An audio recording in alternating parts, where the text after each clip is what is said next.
June 4, 1943, Norfolk Naval Base, Virginia. The long voyage across the Atlantic finally came to an end as the gray transport vessel groaned against the dock. German prisoners of war, exhausted, sea-tossed soldiers shuffled down the gangplanks after 2 weeks at sea. Among them, Unteroffizier Hermann Bircher. His legs wobbled beneath him, stiff and unsteady from confinement below deck. He took a deep breath of humid American air, a strange new smell of oil, wood, and something he couldn't place. He scanned everything with quiet intensity. Towering cranes swung cargo nets overhead. U.S. Marines stood guard, rifles ready. Civilian dock workers stared back with cold curiosity. The prisoners were a mix of youth and hardened veterans. Some tried to appear stoic, others wide-eyed and fearful. Untra expected hostility, spit, curses, maybe violence. German propaganda had warned them. Americans treat prisoners like animals, yet no one shouted insults. Instead, a Navy officer simply barked orders. Single file.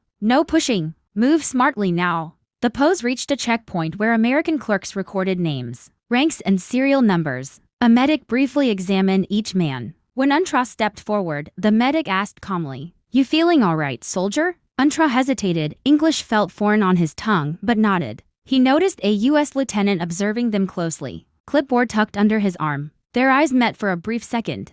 No hatred, just curiosity. Then came the biggest surprise: crates labeled Rations POW Camp, Nutrition Standard Compliant. Inside were loaves of bread, cans of meat, fruit, even chocolate. Chocolate? For prisoners? Untra whispered. This was not what he expected. Not what any of them were promised by Berlin. He swallowed hard as a strange realization crept in. America is not what I imagined. Loaded into military trucks with engine fumes choking the air, the prisoners sat shoulder to shoulder on wooden benches. The convoy rumbled away from the harbor, leaving behind ships, guards, and the last connection to Europe. Some soldiers whispered anxiously, others stared at the passing world. Norfolk looked alien: wide streets, shiny automobiles, tall billboards shouting advertisements for soap, cigarettes, movies. To Untra, America seemed loud even without sound. A young POW named Vogel poked him. "Do you think they'll shoot us if we misbehave?" he asked nervously. Untra shrugged. "We'll find out soon enough." After an hour, the convoy stopped at a processing facility ringed with barbed wire. Heavy gates clanked open. The men were ordered out, not violently but firmly. The camp staff were stern but not cruel. They queued inside a long barracks where tables were lined with clothing and paperwork. "You'll receive a uniform," a guard explained.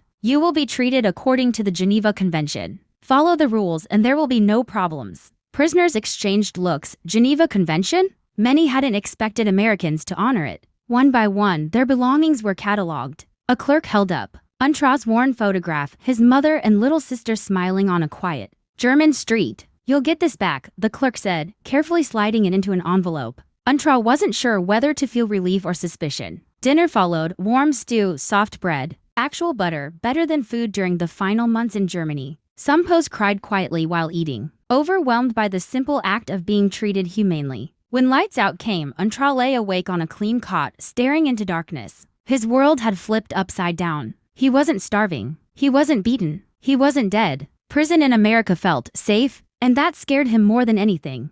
The following weeks settled into a steady rhythm. The prisoners worked daily, cutting timber, repairing roads, tending crops on nearby farms, all under guard but with surprising freedom of movement. Some Americans even waved as trucks passed. One afternoon on a farm, Untra paused to wipe sweat from his brow. A young American boy approached, holding two apples. He extended one silently. Untra blinked, pointing at himself in disbelief. "It's for you," the boy insisted. The German hesitated. Kindness from the enemy felt dangerous, but accepted the apple with a nod. "Danke," he whispered. The boy grinned. "You're welcome." That tiny exchange left Untra unsettled the rest of the day. Back at camp that evening, a fellow POW scoffed. "They're trying to soften us, make us forget who we are." Untra wasn't convinced. Humanity didn't feel like a weapon. The guards relaxed, too. A sergeant, Murphy, often joked with the men. "You boys keep working like this, you'll rebuild half of Virginia." Some prisoners laughed. Others were still too proud. Yet despite the calm exterior, every night held the same question. What's happening back home? Is my family safe from the bombings?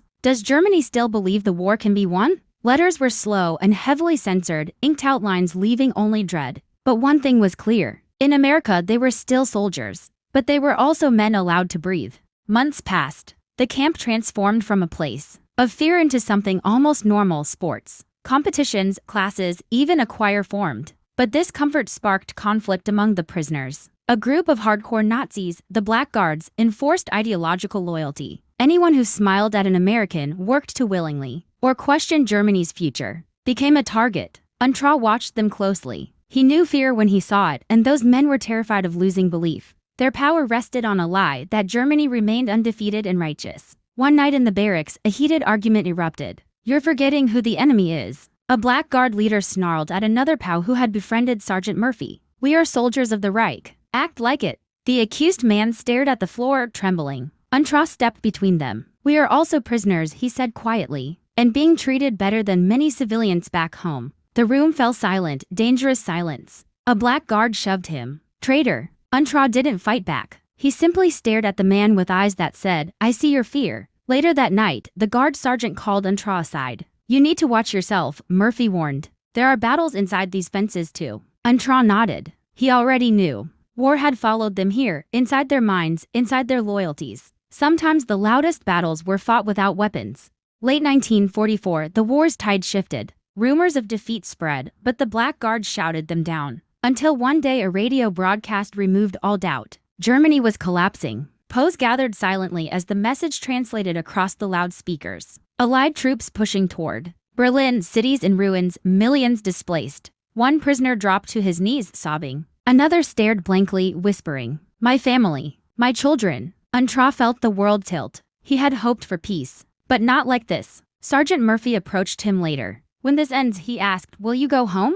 Or start fresh here?" Untra didn't answer immediately. "Home." The word felt heavy, filled with rubble and ghosts. A letter finally arrived weeks later. His mother and sister had survived. Barely, their apartment destroyed in an air raid. They were living in a refugee camp. The relief nearly knocked him breathless. But the line that lingered read, "Come home when the war is over. We miss you." Untra folded the letter carefully, holding it to his chest. He would return. They needed him. That night, he stood at the fence, staring out. The United States, once the enemy, had shown him dignity. He wondered, who was he now? The same soldier who left Germany? Or someone changed forever by his captor's humanity?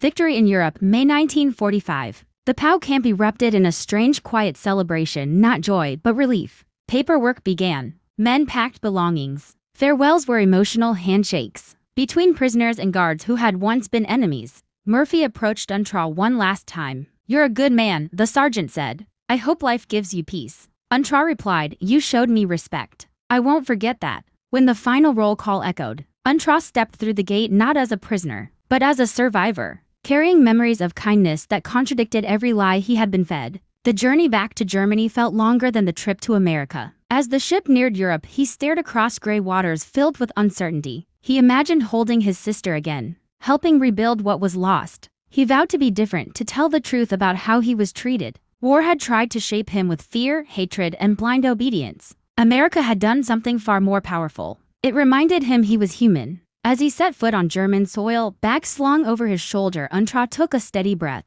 He wasn't the same man who had left. He wasn't the same soldier who had surrendered. He wasn't just a former POW. He was someone who had faced the enemy and found mercy instead of cruelty. His future was uncertain, but hope, a fragile thing, had survived the war with him.